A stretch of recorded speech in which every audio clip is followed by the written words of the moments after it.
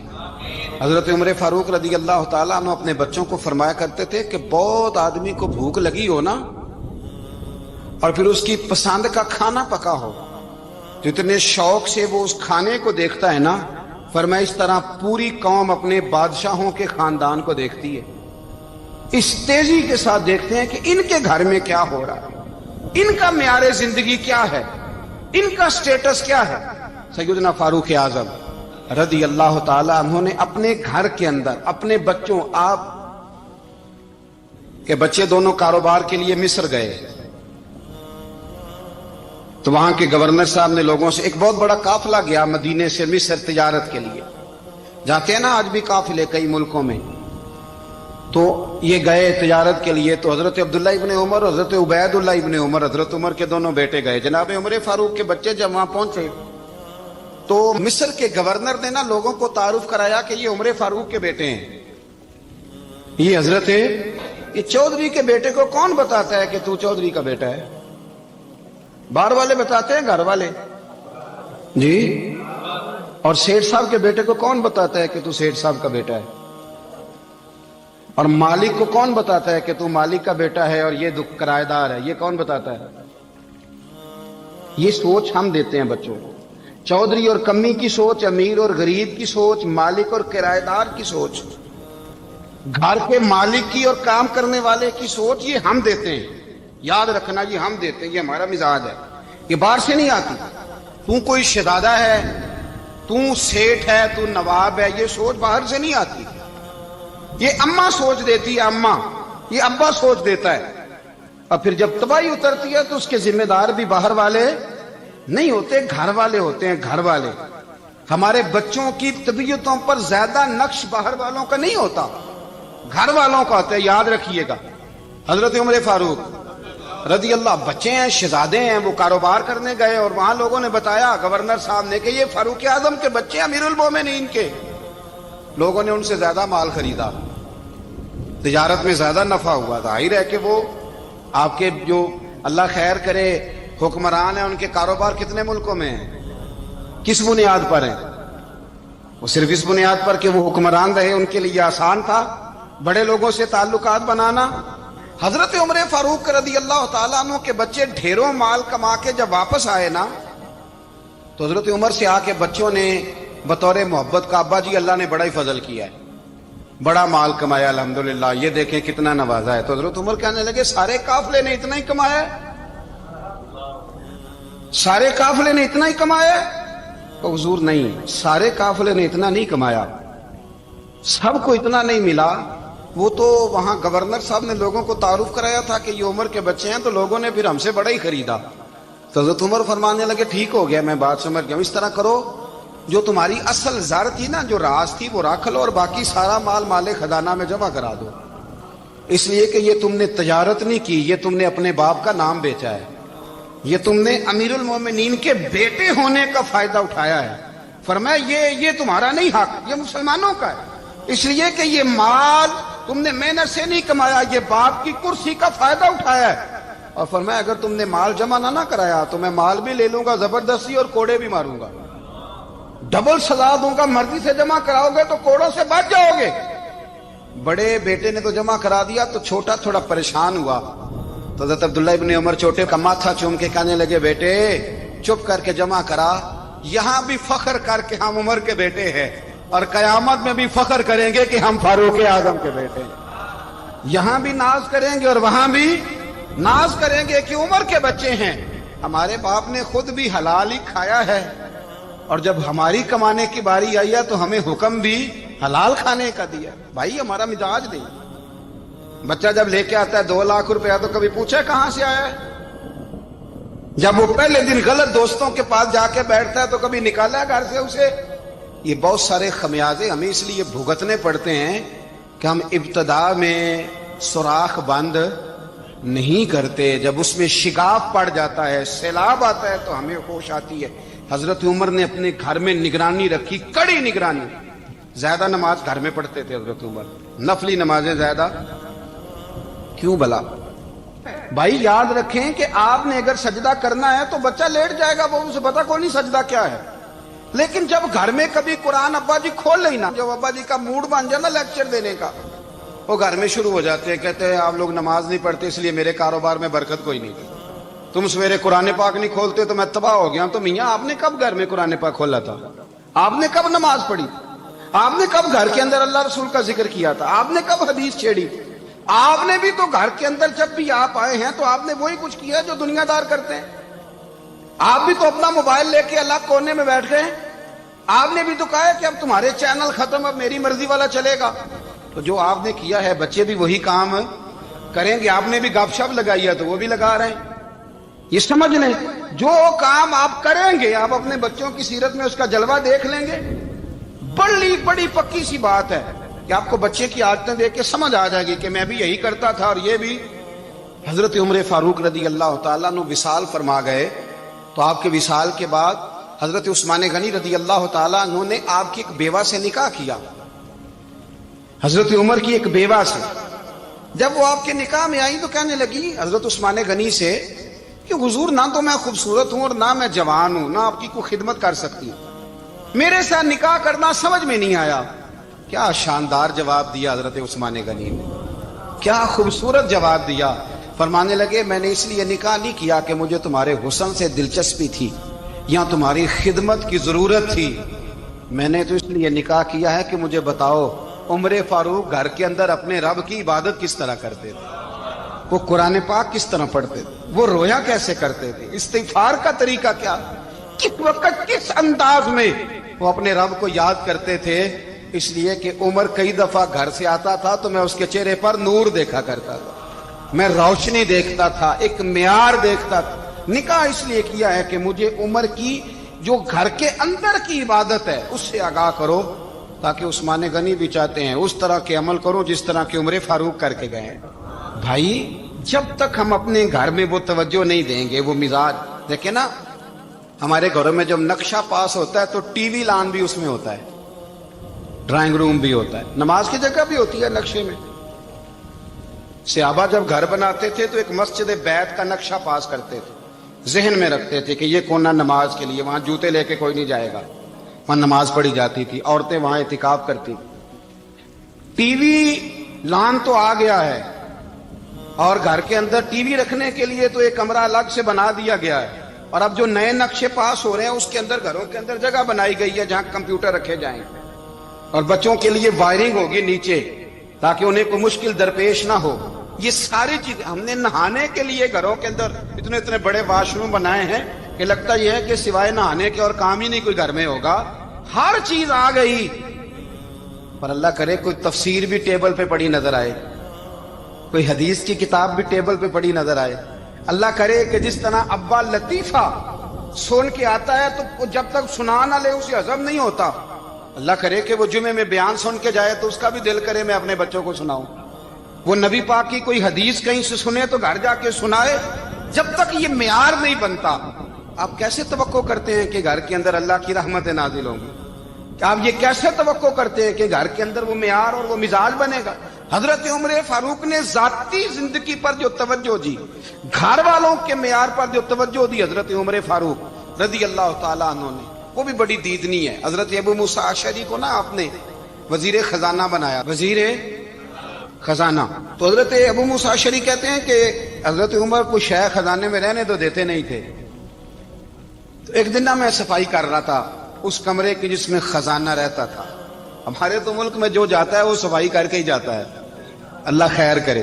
اور خیر معیار بدلتا ہے، جو پچھلی حکومت ہوتی ہے وہ قرضہ اٹھاتی ہے، وہ باہر سے جاتی ہے تو قرضہ لے کے آتی، اور جو نہیں آتی ہے وہ کہتی ہے ہمیں پیکج مل گیا ہے، وہ قرضہ نہیں اٹھاتے۔ ان کو کیا ملتا ہے؟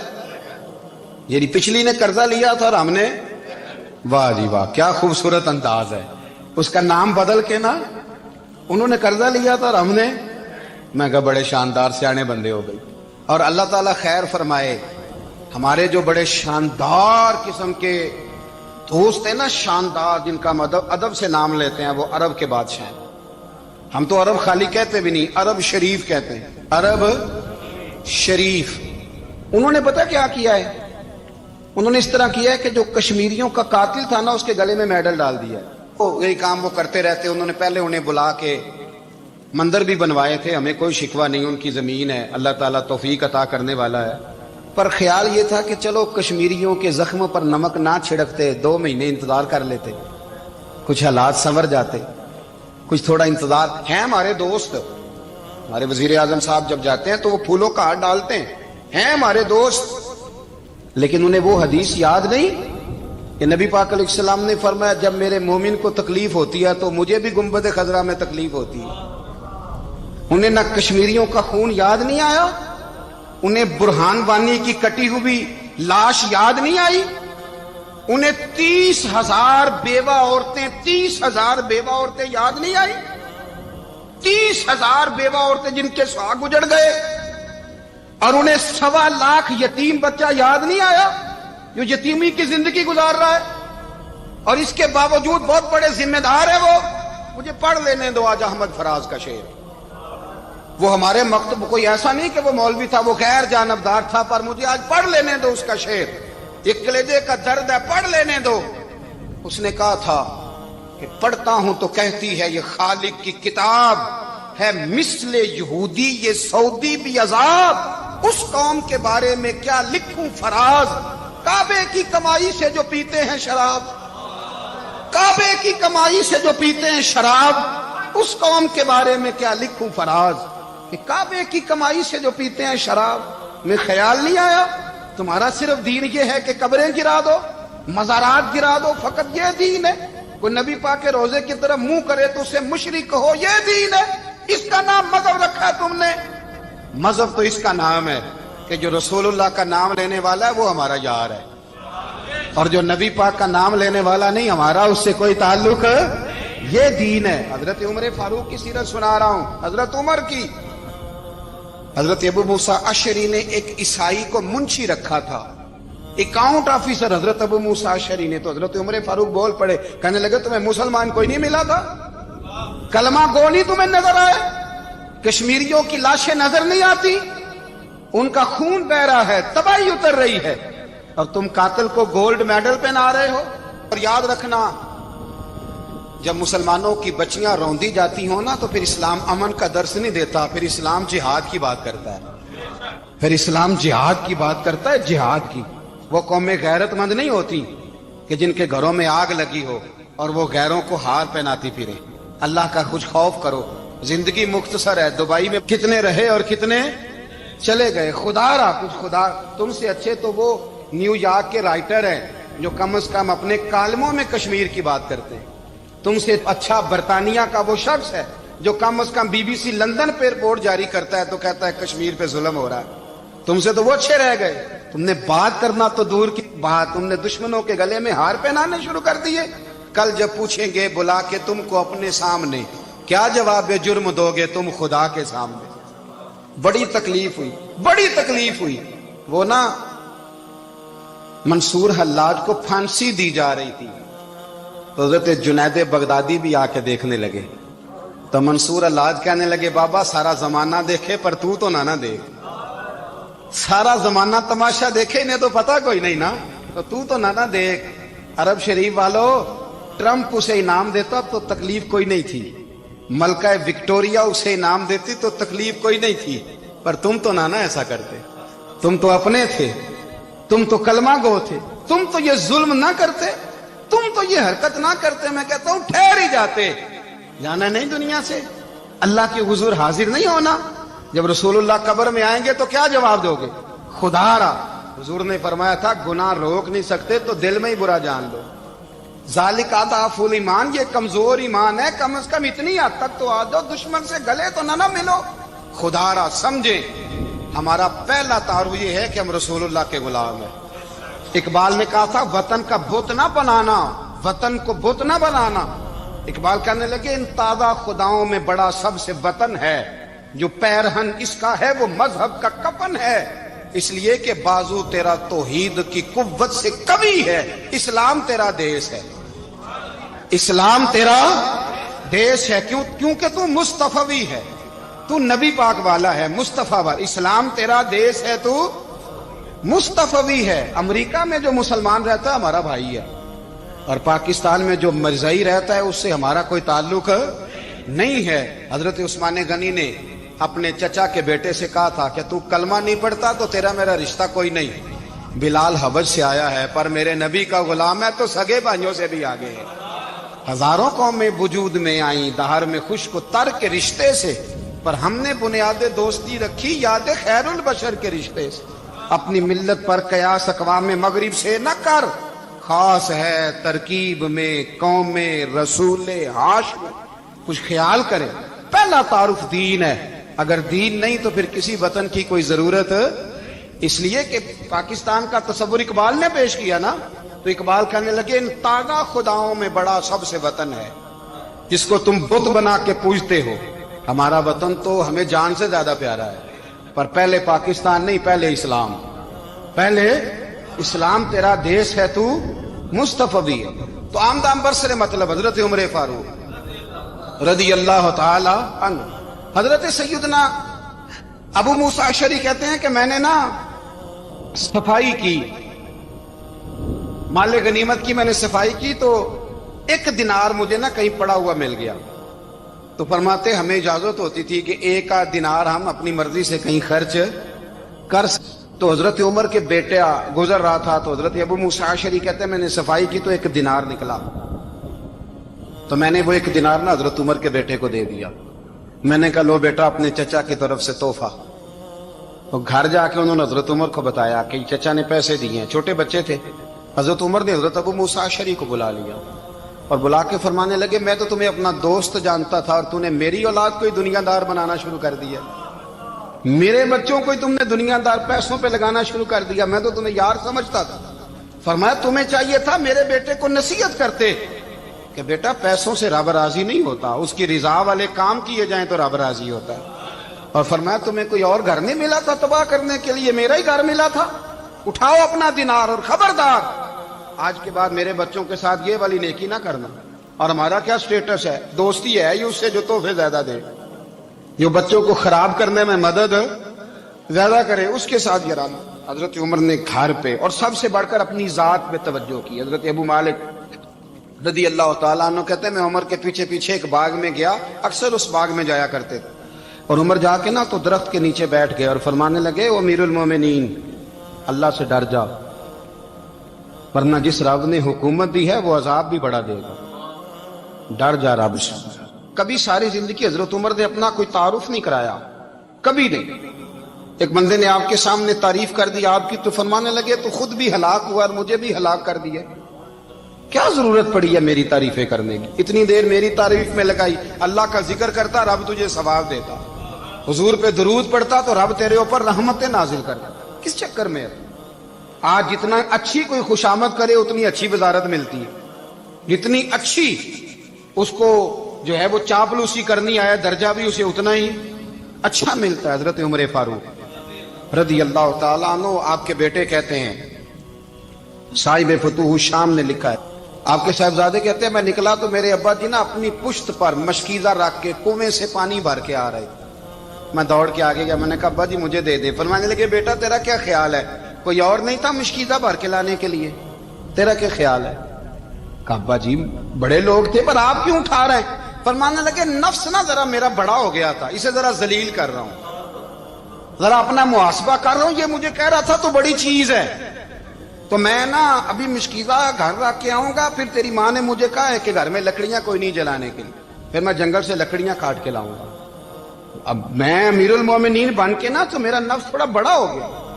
اب یقین کریں ہمارا ہاضمہ خراب ہو جاتا ہے جب تک ہمارا تعارف صحیح نہ ہو، ہمارا تعارف ٹھیک نہ ہو، میں یہ ہوتا ہوں میں وہ ہوتا ہوں، چھوڑ مٹی دیں تے مٹی رہنا ہی، مٹی دیں تے مٹی دیں تے مٹی رہنا ہی، ایویں کادی بلے بلے اج مٹی دے اتے بندیا تے کل مٹی دے تھلے، مٹی دیں تے